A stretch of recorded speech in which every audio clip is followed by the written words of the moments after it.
dhe në bisedimet në Stamboll nuk do ketë atë megalomanin që ta luaj ai orkestrën, ta dirigjoj orkestrën e paqes ose të luftës, duke u trembur dhe duke kërkuar një marrëveshje paqe, siç ja kërkojnë këta një mujore, dhe pastaj të fillojnë bisedimet e nivelit të lartë në Turqi ose diku tjetër. Dhe e dyta do të jetë zgjerimi i luftës dhe mundet që mund të goditet Berlini, ai e ka kërcënuar Putini, dhe mund të fillojë goditja me këto raketat që janë gati si raketa me armë nukleare, këto raketat Oreshnik të shpikura, të prodhuara në Rusi, që janë shumë të fuqishme dhe mund të fillojë të goditet Gjermania, para se Polonia të distancohet nga ndihma dhe alatja e Ukrainës në luftën me Rusin. Mundet që Rusia të jap luftë Gjermanisë, që lufta pasaj të hapet dhe të krijohet ky konfigurim i forcave, siç e shpjegova më përpara, ku Polonia, kjo Bielorusia, Rusia, Slovakia dhe Turqia mund të jenë koalicion, ose Turqia mund të jetë të kalojë në asiansi, dhe Rusia do ta zgjerojë luftën nëse nga Bullgaria dhe Rumania goditet flota e saj në detin e Zi, nga territoret e këtyre dy vendeve. Rumania nuk u la të rëshqise në një pozicion në krah të Putinit, duke ndoshta i manipuluar dhe zgjedhjet e presidentit. Po, që ishin zgjedhje presidenciale duke fituar presidenti pro-evropian me partinë pro-evropiane, dhe Bullgaria po ashtu është drejt perëndimit, Shqipëria, Kosova, Maqedonia, Malizi dhe Bosnia myslimane me Kroacinë dhe Sloveninë janë pro-evropiane. Serbia mund të qëndrojë ende në dy karige, nuk e dim çfarë do bëj pasaj, do bëhet kërcënuese për paqen në këtë territor që kontrollon Bashkimi Evropian, apo jo, në Ballkan, në Kosovën Veriore, apo do të qëndrojë e heshtur. Ka pasur një deklaratë nga shërbimet sekrete ruse që ka pak kënaqësi ndaj Serbisë, e cila ka furnizuar me armatime ushtrinë e Ukrainës, e cila i ka përdorur këto armë sigurisht kundër ushtrisë ruse, dhe mund të ketë ngjarje të ndryshme, ndoshta përmbyset prej shërbimeve sekrete ruse Vučići, i cili është objekt kritike në këtë rast, dhe mund të vijë dikush tjetër që mund të ndjek politikat pro-ruse. Po në qoftë se qëndron Vučići, mendoj që Vučići gjithmonë ka dendur në dy karige, dhe në atë të perëndimit dhe në të Rusisë, por në fund mendoj që Vučići nuk do të bëjë veprime kundër interesave të perëndimit, po të jetë ai në krye, dhe të shikojmë, lufta mund të prapet shumë, mund të sulmojë Iranin, Izraeli, këto kohë po flitet shumë edhe nga kjo ministre e jashtme e Bashkimit Evropian,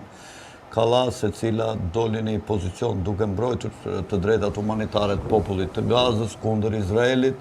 ndërkohë Trumpi sot ka bërë një deklaratë ku i kërkon Netanyahu të jetë i kujdesshëm dhe mos marrë veprime të rrezikshme në një sulm kundër Iranit. Kina gjithashtu është e gatshme të sulmojë Tajvanin, pra mund të krijohen menjëherë shumë vatra lufte dhe bota të dalë nga kontrolli. Shtetet e Bashkuara mund të kërkojnë të marrin me luftë Kanadan dhe Groenlandën. Evropa mund të hyjë në një luftë të dyfishtë edhe kundër Rusisë edhe kundër Shteteve të Bashkuara. Pra situata është ajo që në masoneri e quajnë ordo ab chaos, domethënë rend pasi të krijosh kaos. Alfred, nëse qëndrojmë se ngacmove pak për Ballkanin dhe edhe për shkak se ka një interes edhe për faktorin shqiptar. Shtetet e Bashkuara të Amerikës, të paktën ambasadorja amerikane në Maqedoni para mos gaboj 8 muajsh, tha do të vazhdoj me çështjet e non gradës, do të ketë emra të tjerë. Mendoni se do të ketë zhvillime në Ballkan për sa i përket politikës që do të vazhdojë Shtetet e Bashkuara të Amerikës ndjekin, do të ketë emra të tjerë që do të shpallen në grada, flas për të krijuar një balancë në Ballkan, apo mendoni që tashmë Amerika do ndjeki një politik tjetër në Ballkan dhe do të jetë më e tërhequr, sepse nuk kemi parë qëndrime akoma nga administrata e Trumpit për sa i përket Ballkanit deri në këto momente që flasim, ose çfarë fshihet më shumë dhe çfarë mund na interpretosh me informacionet që ju keni, por dhe me deduksionin që i bëni ngjarjeve. Shiko, unë e mendoj kështu që politika amerikane në përgjithësi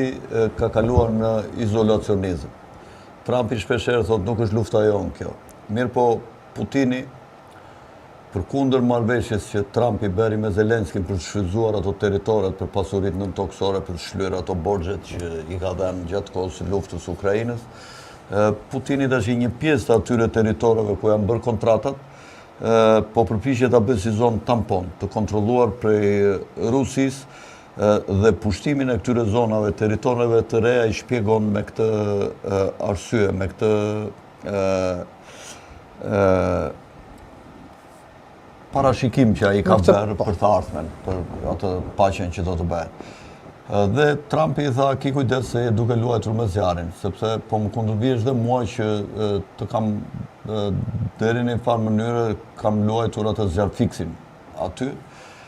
dhe i quajti Putinin dhe të shmendur, që ka dalë nga kontrolli, nga binarët. Dhe tash pyetja që më bën ti për qëndrimin e Shtetet Bashkuara në lidhje me këto non gratat e këto. Unë mendoj që nuk do të ketë politika kaq të përkushtuara nga Shtetet e Bashkuara në Ballkan, sidomos në territoret ku ka slav dhe ortodoks. Kurse në kjo bota myslimane e Ballkanit, e dominuar nga myslimanët, që është një gjysmë harkë-shigjete nga forma. Fillon në Bosnjë, zbret në Sanxhak, Kosovë, Shqipëria, hyn në Maqedoninë perëndimore dhe Maqedoninë jugore, hyn në Bullgarinë poshtë maleve të Rodopit, poshtë maleve Ballkan, pjesa e Greqisë veriore që është në kufi që banohet nga turq musliman, që kanë dhe shumë disa deputet në parlamentin grek, zona Aleksandropoulos, e Xanthit në Greqinë lindore. Gjithë këtë territor që ka një shumicë prezente muslimanësh, së bashku me Turqinë, Shtetet e Bashkuara, negociatat që mund të kenë bërë me evropianët mund të thënë që këtë territor do ta mbroj unë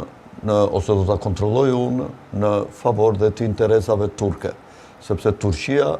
gëzon të drejta që të ketë një lloj kujdesi ndaj këtyre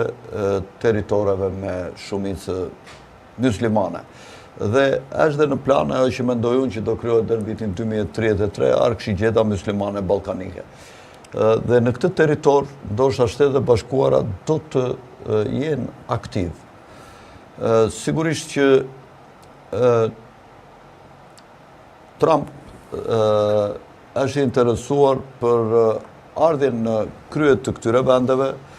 të partive nacionaliste dhe të politikanëve nacionalistë dhe me programe të përafërta me programe trumpiste, ku të minohet ndikimi i programeve dhe taktikave të majtëve të përfaqësuara kryesisht nga Fondacioni Soros në këto vende, të minohen aktiviteti këtyre organizatave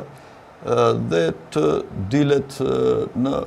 politika trumpiste në lidhje me migracionin, në lidhje me ruajtjen e dominancës të etnive dhe racave tradicionale që i kanë pasur këto territore prej shekush.